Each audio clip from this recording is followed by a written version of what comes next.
Les aiguilles de l'horloge du royaume du temps étaient bloquées sur minuit, emprisonnant tous les enfants de la Terre dans un cauchemar sans fin. Pire, le roi ours de la Lune avait envoyé le général Dragon récolter leurs âmes. Cet acte 6 promet d'être tragique. Et notre histoire continue.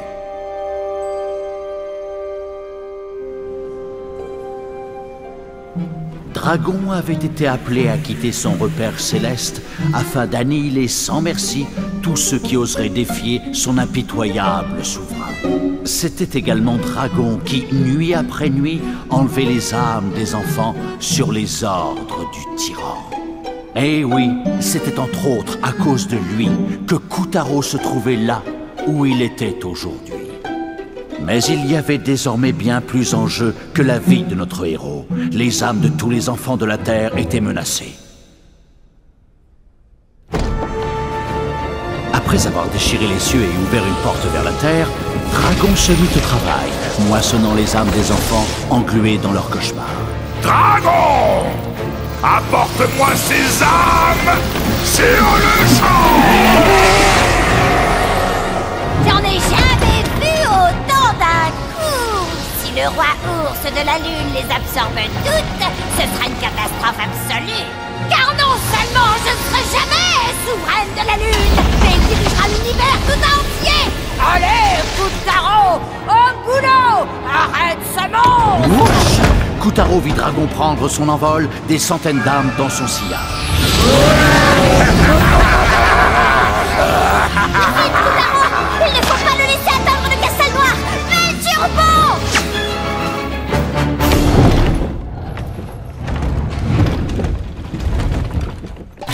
Picarina voltant à ses côtés, Kotaro sauta sur le dos de Monsieur Rose, tout récemment émancipé, et se lança à la poursuite du général Dragon.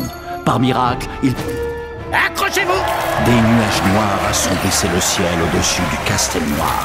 Le général Dragon filait à toute allure, et Monsieur Rose le suivait de près, Kotaro fermement cramponné à ses plumes. Bon, puisque nous sommes tous là, j'aimerais mettre les choses au clair, sachant que clair n'est pas forcément le terme le plus approprié dans les circonstances actuelles. Mais c'est une métaphore, vous l'aurez compris. Bref, voyez-vous, je suis un intellectuel, moi, et mon travail, c'est de me... Eh ben, si j'avais su que la nourriture épicée le ferait taire, j'aurais commandé du poulet au piment dès le début. Résolument, Monsieur Rose sautait par-dessus les ailerons acérés du dragon. Les éléments se dressaient contre nos héros. Foudre et tempête tentaient de les désarçonner. Mais rien ne pouvait arrêter leur course effrénée pour attraper le dragon en route vers les cieux.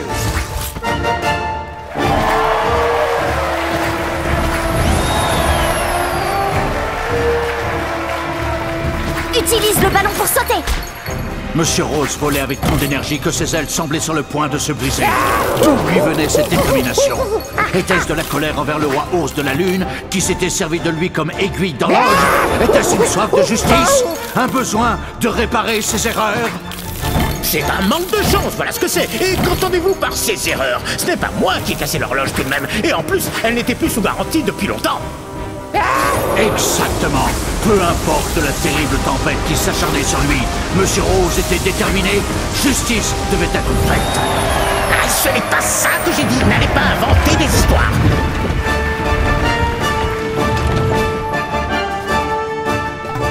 Le général Dragon filait dans le ciel orageux, son sinistre butin derrière lui. Bientôt, tous ces pauvres enfants seraient dans les griffes de son maître. Non, d'une pipe, mon garçon. Qu'as-tu fait? Ou plus exactement, que fais-tu avec ma tête? Tu ne peux pas te dédoubler, tu sais, à moins que... Oui, bien sûr. Je comprends, tout est parfaitement limpide. Alors, mon garçon, mettons-nous-y sans tarder. Se mettre où ça? Où est-ce que vous allez? Alors comme ça, tu penses que tu peux te mesurer au vieux GMT, alias Galahagrid Médéric Tanquicourt, alias Monsieur Rose en matière de rhétorique virile? Laisse-moi rire. Bien que j'ai pu discerner chez toi une indéniable virtuosité linguistique, je n'ai pu néanmoins m'empêcher d'observer un certain conformisme dans ta prestance. Non que cela prête véritablement à conséquence, et je te trouve bien outrecuidant de présumer que ta conversation puisse rivaliser avec la mienne en matière de somptuosité et de richesse langagière. Encore que tu es assurément en train de préparer en ce moment même une cinglante réplique. Eh bien, n'ai-je pas raison? Enfin, je ne pourrais pas tirer de conclusion hâtive, après tout. C'est comme ça qu'on trébuche. Une minute, serais-je en train de me parler à moi-même? Je veux dire, mon véritable moi et pas le ridicule accoutrement dans lequel tu m'as découvert. Laisse-moi te dire une chose, tu devrais savourer cette possibilité qui t'est offerte de profiter d'un monologue. Le général Dragon filait dans le ciel orageux, son sinistre butin derrière lui. Bientôt, tous ces pauvres enfants seraient dans les griffes de son maître. Plus vite! Vous voulez que le roi ours de la lune dévore l'âme de tous les enfants de la Terre? Plus vite, comme si je n'allais pas déjà aussi vite que possible. Je ne suis qu'un flamant rouge, je te rappelle. En avant le flamand!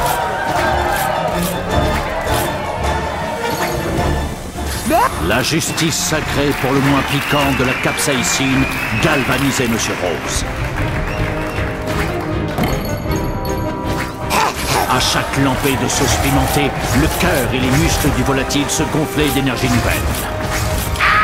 Mon cœur! Un cyclone précipita Kutaro au cœur d'un amas de foudre et de pluie, mais déterminé, le pantin les tailla sans merci. Le désastre de l'horloge, ou peut-être le général Dragon lui-même, avait déclenché un terrible cataclysme. Des volcans crachaient des vagues de magma dévastatrices et des rochers enflammés qui retombaient en pluie mortelle. Attention! Zone mortelle! Kutaro accéléra de plus belle, aidé par la vitesse des ballons, et traversa triomphalement la zone d'éruption. Et moi, je sers à rien, c'est ça? Notre héros taillait les gouttes de pluie et évitait les éclairs, déjouant les dangers de la redoutable tempête.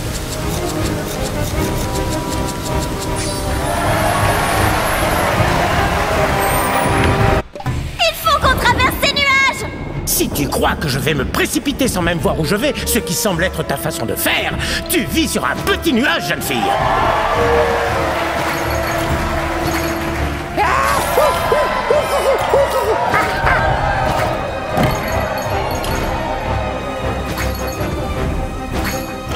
Le corps du dragon entourait les nuages tel un serpent en serrant ses proies.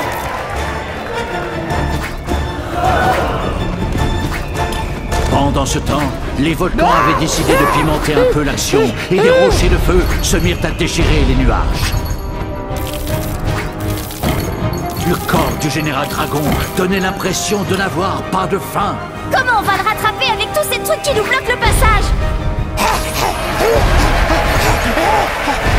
L'éruption était à présent d'une telle violence que le ciel avait disparu sous les cendres et les pierres ardentes. Oh, il va falloir improviser. Vas-y, Kutaro, commence à tailler dans le corps du dragon. C'est ça! Débite-le proprement!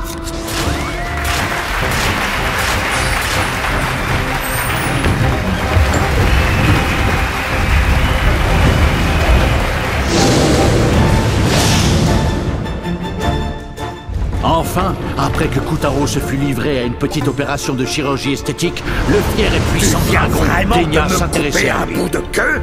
Dis-moi que tu ne viens pas de me couper un bout de queue, parce que si... T'as même pas idée de la galère dans laquelle tu t'es fourré, microbe. J'ai rien senti. Bien joué!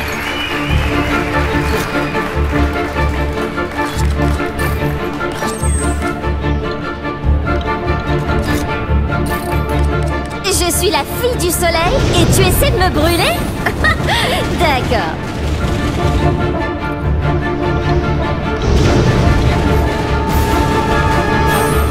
Bien, je vais t'écrabouiller alors.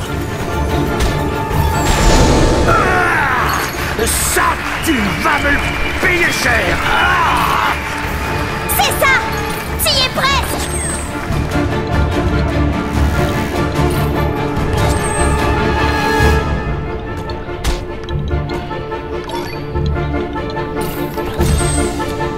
Notre héros évitait les boules de feu et dansait entre les écailles tranchantes du dragon dans leur bataille au-dessus des nuages.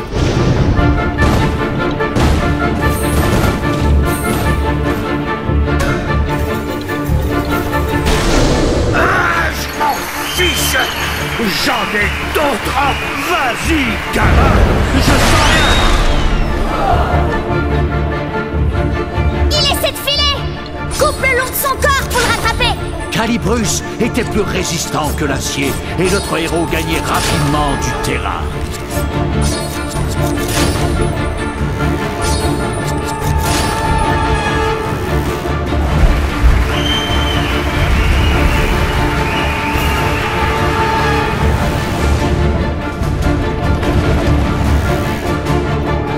Lâche-moi les écailles! C'est ça, prends la fuite. T'as trop les chocottes pour affronter Kutaro. Trouillard! Tu sais quoi? Laisse-moi terminer la mission que m'a confiée Tonton Ours, ok? Je vais lui déposer ses petites armes et ensuite je reviendrai te pulvériser et te déchiqueter. Kutaro! Mais J'ai lui, il rien a pâté. senti. T'y es presque.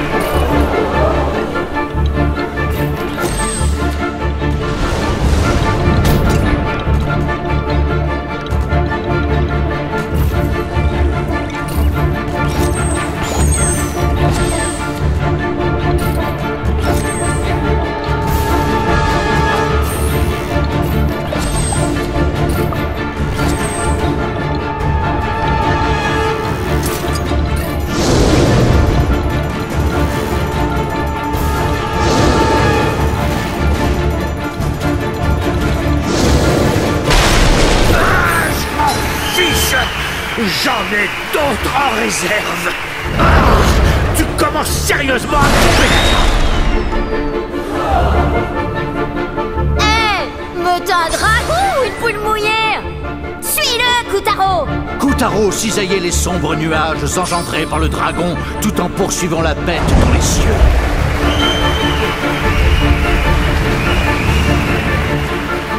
C'est mon ciel, mes nuages. Essaye pas de jouer au plus malin avec moi. Super! C'est plus les boules de feu, c'est le lance-flamme maintenant.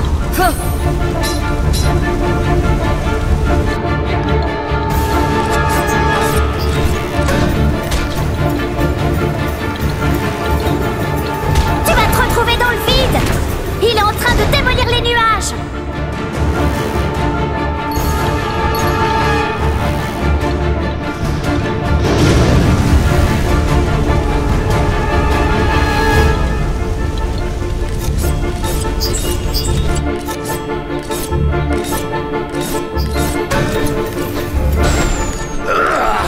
J'ai rien senti.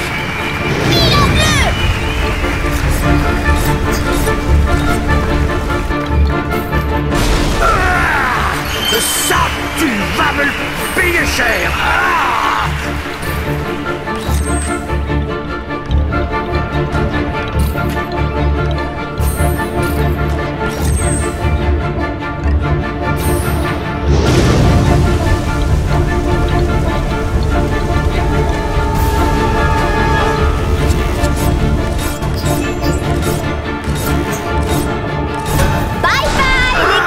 M'en fiche.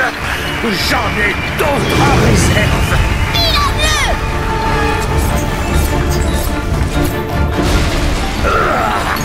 J'ai rien senti. Petite vermine, je vous en...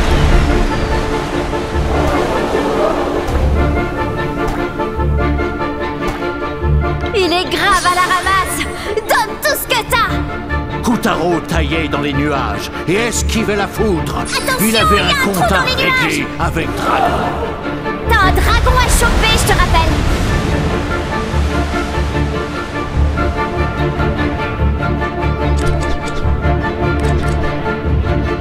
Waouh! On est à peu près Je vois là. que tu veux jouer au dur.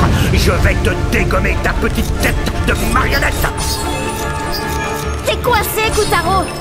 Tu dois aller vers le haut.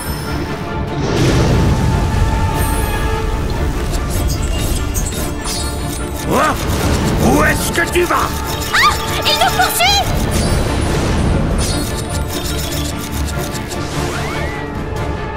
Pilonne-le, Kutaro!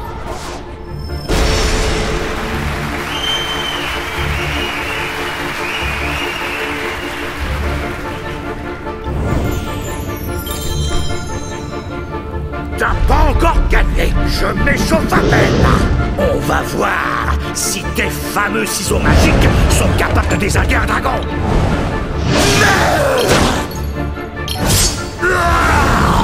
Quoi? T'es pas au courant? Tu veux que j'arrange ça? Tu vas avoir un top. Comment? Bouge pas, minus.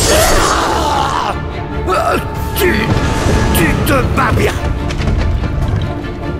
Mais je ne te donnerai pas mon fragment de pierre de lune. Ça, tu peux te brosser. Tu peux dire au revoir à ta planète chérie et à ta petite aventure. Arrête ça tout de suite! J'en ai vraiment ma claque de ton attitude de brute qui se croit tout permis.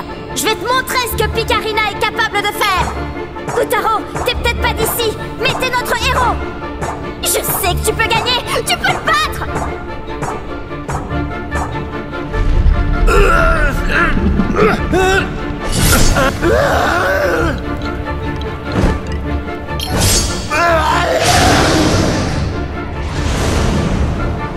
Ok, minable. On va régler ça entre hommes. Façon de parler. Tu vas voir. Tu m'as eu. Oui, on a réussi. Kotaro, t'es un héros de classe intergalactique. Après un combat épique qui entraîna la chute du malfaisant dragon, les âmes des enfants étaient libres à nouveau. Kotaro, encore un fragment de pierre de lune. Plus qu'un seul à récupérer, tu te rends compte? Et le macaque pourra dire adieu à ses manigances. Hé, attendez une seconde solaire là. On n'a pas su dragon. C'est trop tard. Vous n'avez rien fait d'autre que de consolider le passage entre la Terre et la Lune. À présent, je n'ai plus qu'à attendre. Bientôt, le roi ours de la Lune possédera un pouvoir plus terrifiant que jamais. Mais Kotaro a risqué sa vie pour arrêter le général dragon. Ça peut pas avoir servi à rien. Non, on ne peut pas abandonner, pas maintenant. Il y a encore la déesse lunaire. Si on rassemble tous les fragments de pierre de lune, on pourra la ramener. Et avec elle à nos côtés, ce gros plein de soupe de roi ours sera fichu. Il faut penser positif. On va trouver le général singe et lui faire cracher le dernier fragment. Oh oui, tu vas la voir, ta déesse. Alors maintenant, remue-toi un peu. Déesse ou pas, le tyran est trop puissant pour vous. Si vous récupérez la pierre de lune, j'espère que vous renverrez Kotaro chez lui. Ne sois pas ridicule. Pourquoi il reste faire ça? Kotaro est notre dernier espoir, sur de le mien. Comment osez-vous? Lâchez-moi! Ôtez vos grosses pattes de moi! Je te tiens, vieille chouette. C'est la dernière fois que